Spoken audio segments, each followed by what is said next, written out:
partis pour des échanges sur le prix de transfert dans le secteur minier. Autour de la table, les parties prenantes à la fiscalisation des richesses du sol et du sous-sol. On en parle en début d'édition. Modernisation du système judiciaire en Guinée. Le tribunal de première instance de Mafanko est en chantier. Le ministre de tutelle accompagné des membres de son cabinet était sur le site. Objectif, s'assurer de l'état d'avancement des travaux. Développement local dans la sous-préfecture de Koyama. C'est en région forestière. Un poste de santé moderne construit par les ressortissants et équipé par l'État vient d'être inauguré.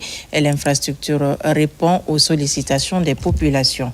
Bonjour à tous et bienvenue dans ce 13h échange sur le prix du transfert dans le secteur minier. La rencontre regroupe les parties prenantes à la fiscalisation des richesses du sol et du sous-sol. C'est dans le cadre de la gestion des ressources naturelles, minières et de l'environnement soutenu par la Banque mondiale. Mohamed Siyar Souma. Au cœur de ce partage d'expérience, la fiscalité minière, une plateforme issue de la gestion des ressources naturelles et de l'environnement initiée par la Banque mondiale. Déjà, la DGI s'est dotée d'une direction des mines et carrières. Heureuse coïncidence.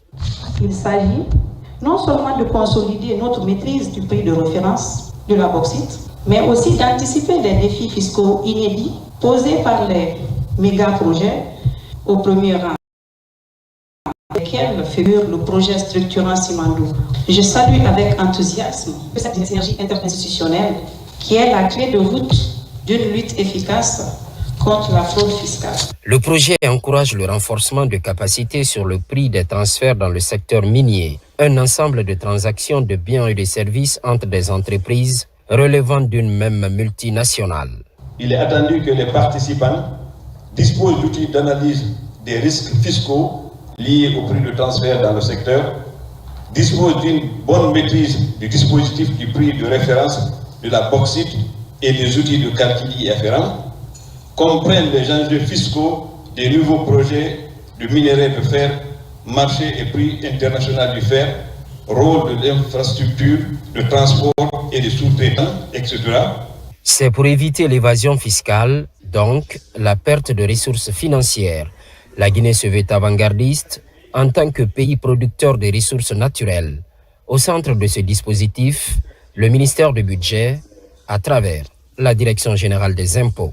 Le premier facteur de vigilance pour nous, c'est de maîtriser tout ce qui se passe dans ce mécanisme de transfert des prix. Faire en sorte que et les partenaires industriels et nous-mêmes, nous sortons gagnants dans les opérations de comptabilité et autres.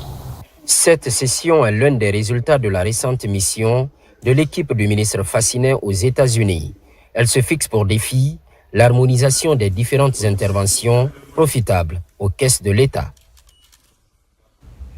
Le département de l'économie et des finances intensifie le renforcement des capacités de ses agents. 70 auditeurs en finances publiques sont actuellement à Freetown pour finaliser une formation en anglais des affaires. 34 autres s'apprêtent à rejoindre l'Institut des finances publiques du Burkina Faso pour un cycle de formation de 2 ans. Reportage Sa Aloyombuno, Mamadi Kassama. À la direction du Centre de formation en finances publiques, les auditeurs reçoivent le drapeau national des mains du ministre de l'économie et des finances, Mourana Souma, un symbole fort à la veille de leur immersion en Sierra Leone. Au même moment, au sein du département, 34 autres auditeurs se préparent à entamer 2 années de formation à l'Institut des finances publiques du Burkina Faso. Avant leur départ, les autorités rappellent les enjeux et les exigences de la mission. Tous les jeunes qui sont là bénéficient de l'accompagnement l'accompagnement au niveau donc de l'État.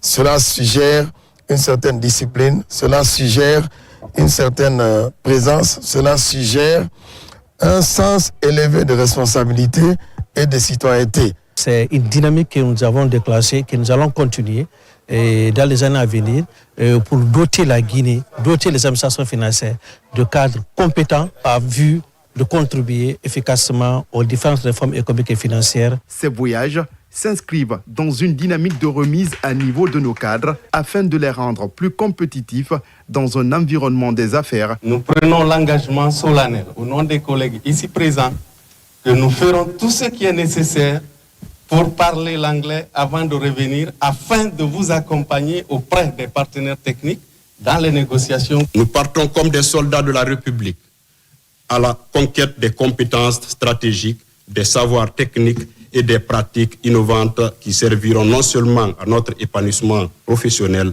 mais surtout au renforcement de l'administration publique guinéenne. À travers ces programmes, le ministère de l'Économie et des Finances entend inscrire la formation continue au cœur de sa stratégie avec d'autres projets en perspective pour renforcer durablement les compétences de ces cadres.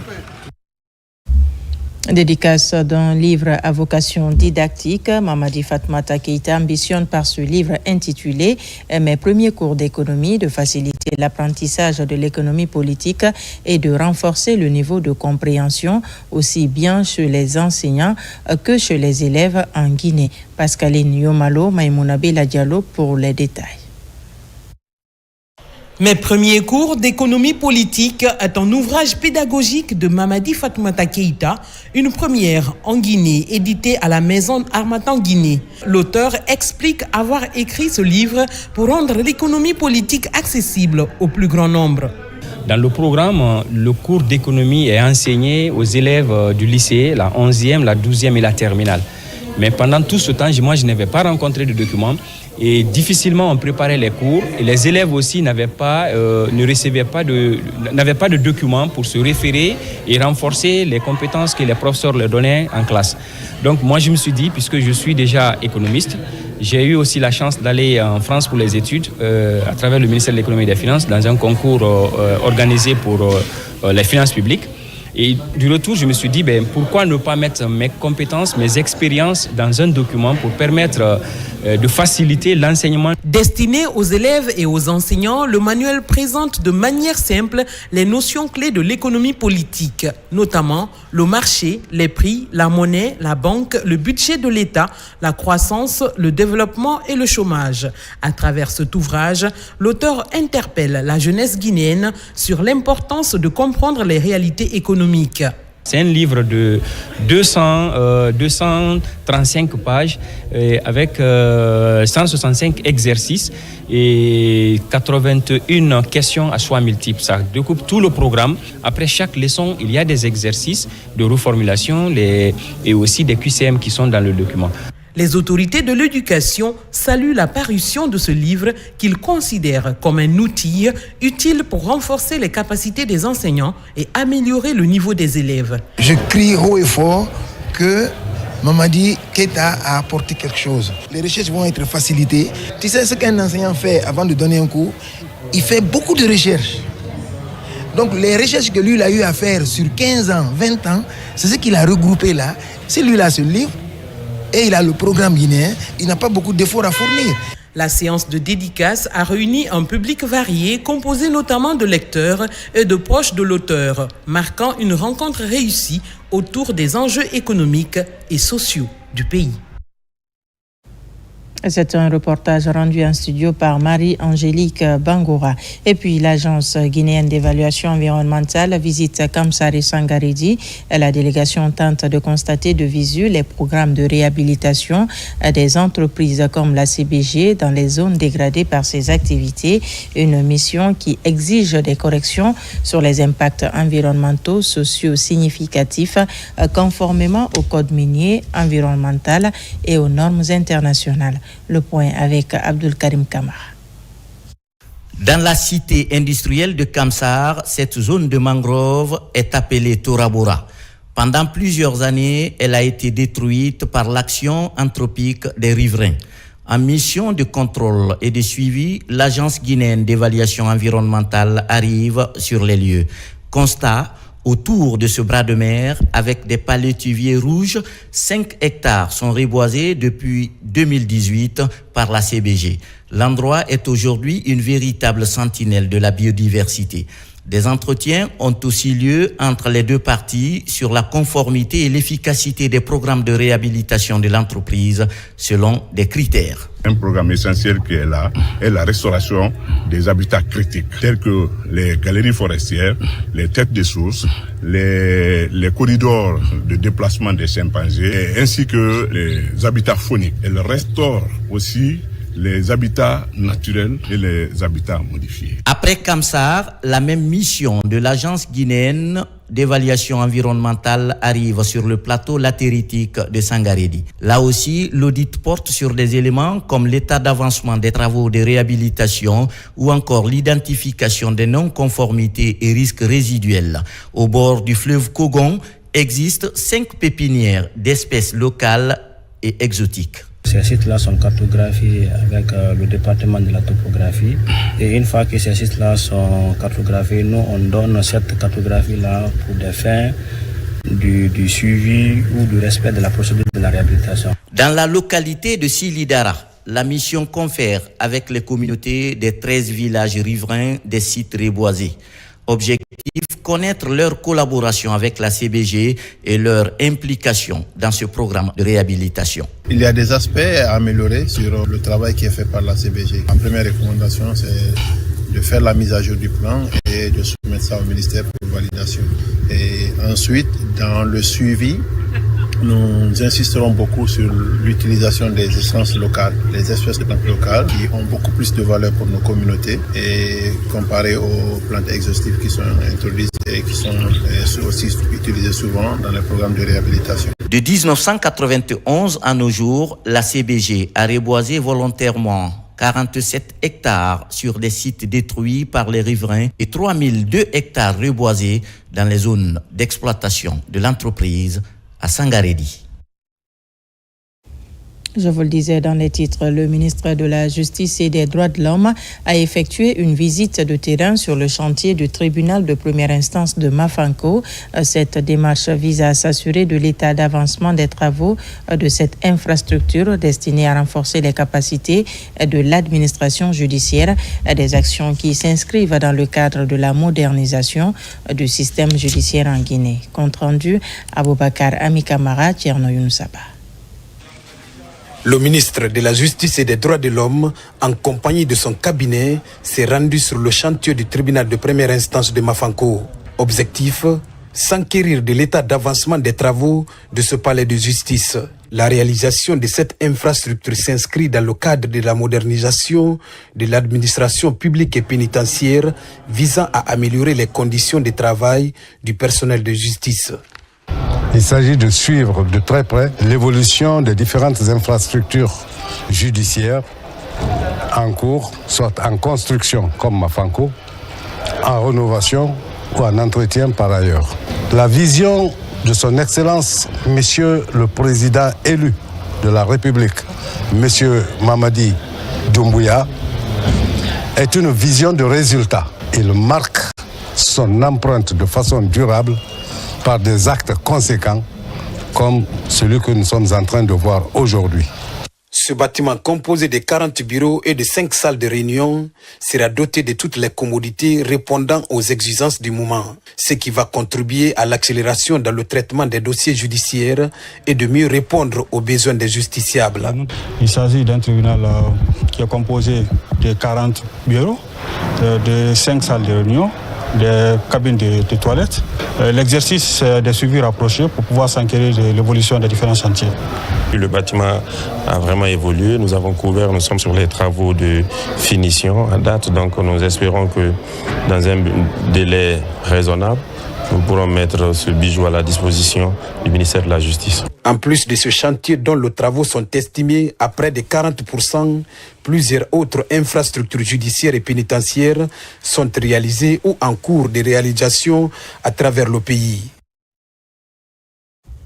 Volet coopération, Éléonore Karoua, ministre déléguée chargée de la francophonie et des partenariats internationaux, était à Conakry le 17 janvier dernier, accompagnée de l'ambassadeur de France et des équipes de l'AFT. Elle s'est rendue à l'Institut Pasteur pour découvrir les installations et y rencontrer des experts guinéens. Des précisions avec Mounir Baris. Au lendemain de l'investiture du président de la République, Mamadi Doumbouya, la ministre déléguée a échangé avec des scientifiques et enseignants-chercheurs guinéens sur les maladies émergentes et les défis épidémiologiques, un sujet stratégique pour la santé publique. J'ai eu la chance de visiter l'Institut Pasteur de Guinée qui a un laboratoire de type P3 que la France a eu l'honneur de cofinancer et de soutenir.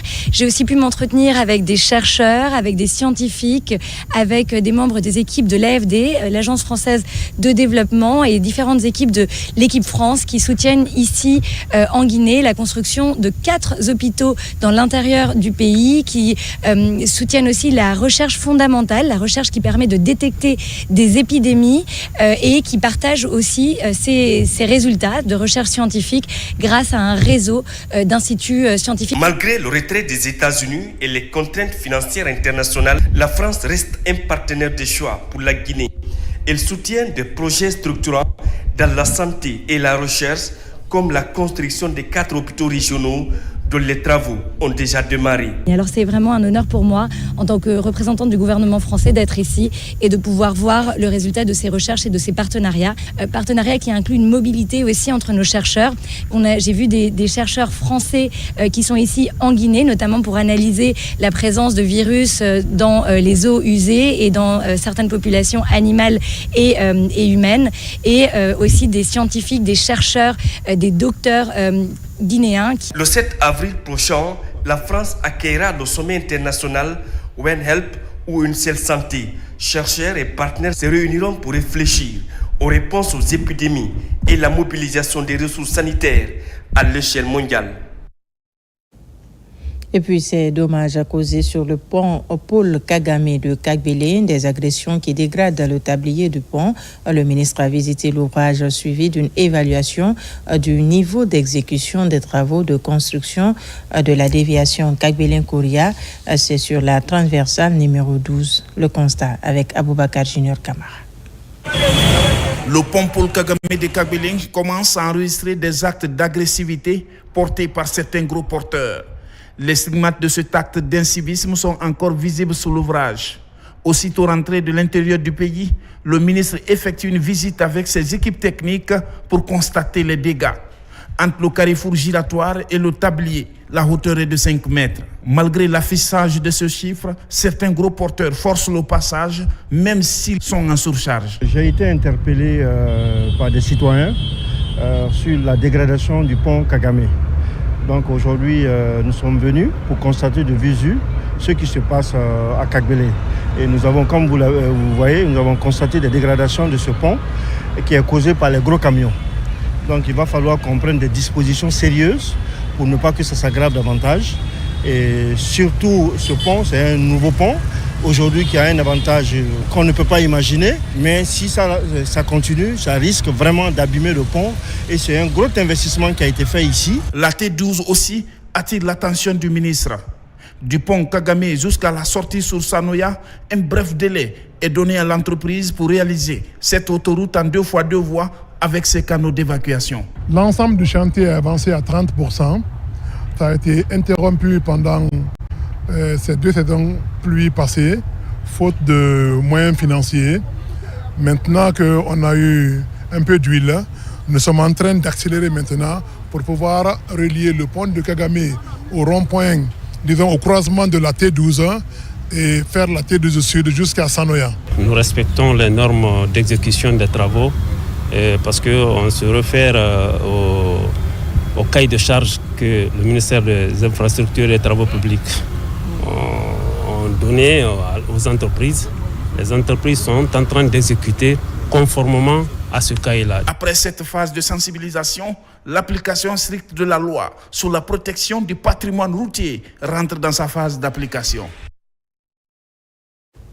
Et à l'actualité encore, la Direction générale de l'AGIP vient d'entreprendre une mesure pour la prise en charge sanitaire des travailleurs et de leurs ayants droit. Cette initiative, fruit du partenariat avec l'entreprise TDSS, est soutenue par le ministère de l'Enseignement technique, de la formation professionnelle et de l'emploi, une manière d'œuvrer pour le bien-être des travailleurs conformément à la vision du président de la République. Tierno Ousmane Diallo pour plus de détails. L'AGIP, l'Agence guinéenne pour la promotion de l'emploi, enregistre une avancée dans la mise en place de mécanismes pour le bien-être des travailleurs. Avec cette signature entre l'agence et TDSS, tous les employés de l'AGIP, leurs conjoints ou conjointes et 2 de leurs ayants droit bénéficient d'une prise en charge sanitaire à hauteur de 80%. Vraiment, c'est un réel plaisir pour nous parce que ce moment-là, on l'a attendu il y a longtemps. Le syndicat avait lutté beaucoup d'années pour avoir ce acquis-là. Et enfin, c'est arrivé. Nous sommes très heureux. La prise en charge sanitaire est assurée par TDSS, le partenaire technique engagé aux côtés de l'État dans la délivrance des permis de travail. Cet acquis est le reflet d'un partenariat réussi entre le ministère de l'Enseignement technique, de la formation professionnelle et de l'emploi à travers l'AGIP et TDSS. Ça n'existait pas avant au niveau de l'AGIP, la prise en charge médicale. Et lorsqu'on en a parlé avec notre partenaire technique TDSS, ils n'ont pas douté, ils n'ont même pas fléchi d'un moment. Ils ont juste dit oui, alors que ça ne fait pas partie de leur convention. Donc, dans le cadre de leur RSE, ils ont dit, dites-nous ce qu'il y a à faire, nous allons le faire. Et donc, c'est pour cela qu'aujourd'hui, on a profité de l'occasion pour procéder à cette signature qui garantit la prise en charge de cette assurance médicale tout au long de la convention. Même s'il y a à faire plus, nous sommes prêts à le faire parce que c'est au bénéfice de la Guinée, de nos parents qui travaillent à l'AGIP et qui sait, nos enfants peuvent travailler demain ici. Donc, on est vraiment heureux, fiers et satisfaits d'avoir signé cette convention-là. 5e pilier du programme Simandou 2040, la santé et le bien-être sont désormais intégrés à l'AGIP comme des éléments fondamentaux dans la gouvernance avec cette assurance santé inédite pour les travailleurs de l'agence. Autre titre de ce journal, dans la sous-préfecture de Koyama, le district de Zatoula entame sa marche vers le développement local. Un poste de santé moderne construit par les ressortissants et équipé par l'État vient d'être inauguré. L'infrastructure vient répondre aux sollicitations des populations en termes d'accès à des soins de proximité. Lancé Kamisoko, reportage. Dans les méandres verdoyants de Ziama, le district de Zatoula s'inscrit dans la dynamique du développement local. Un nouveau poste de santé moderne, doté de toutes les commodités, est inauguré pour le plus grand bonheur des populations. Du logement du chef de poste à l'adduction d'eau potable, tout est mis en place afin d'assurer des soins de proximité aux populations bénéficiaires. Nous lançons un appel respectueux aux autorités sanitaires compétentes afin que ce poste de santé puisse bénéficier de personnel qualifié, motivé, en nombre suffisant, des produits pharmaceutiques à suffisance et à prix abordable. Condition indispensable pour offrir des soins de qualité aux populations de Zatoula et environ. Rapprocher les soins des populations où qu'elles soient, telle est la mission régalienne de l'État envers ses citoyens. Ce acte des fils de Zatoula sonne ainsi la cloche de leur engagement patriotique à accompagner la politique du gouvernement. Ce joyau que nous inaugurons aujourd'hui est le fruit d'un travail collectif et d'une vision commune axée sur le bien-être des populations. Il représente une réponse concrète aux besoins de nos populations. Il incarne la volonté commune de rapprocher les soins de santé des citoyens. Ces centres de santé incarnent l'espoir, la solidarité, la volonté de l'État de garantir à chaque citoyen, où qu'il se trouve, le droit fondamental aux soins de santé de qualité. Désormais, les populations de Zatoula et des localités voisines n'auront plus à parcourir de longues distances pour bénéficier des premiers soins. Longtemps confrontées au manque criard d'infrastructures sanitaires, les populations de Zatoula et environ entendent immortaliser cet instant historique. Des présents sont ainsi offerts aux autorités administratives qui ont bien voulu accompagner cette dynamique de développement communautaire. Comment comprendre la situation du marché du travail en Guinée? La question est prise en compte au ministère de la fonction publique. L'Observatoire national du travail, ONT, vient de présenter le premier numéro de son bulletin d'information sur le marché du travail, un document stratégique destiné à éclairer les décisions en matière d'emploi dans le pays. La présentation de ce bulletin a donné lieu à une conférence de presse. Mohamed Chérif Kamara. L'Observatoire national du travail, ONT, a présenté le premier numéro du bulletin d'information du marché du travail.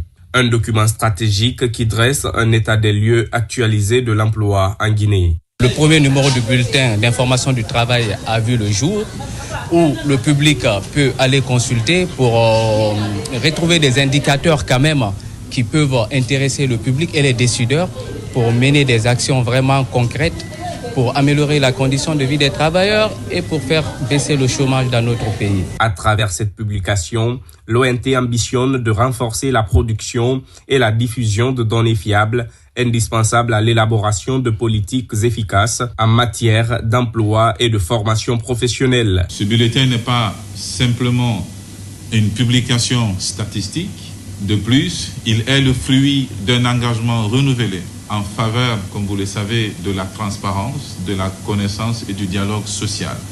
Ce bulletin répond à un besoin essentiel, comprendre pour mieux agir. Ce premier numéro du bulletin sur le marché du travail est donc le point de départ d'un exercice institutionnel que nous voulons pérenne. Ce bulletin se veut un outil d'aide à la décision destiné aussi bien au pouvoir public qu'aux acteurs économiques et sociaux.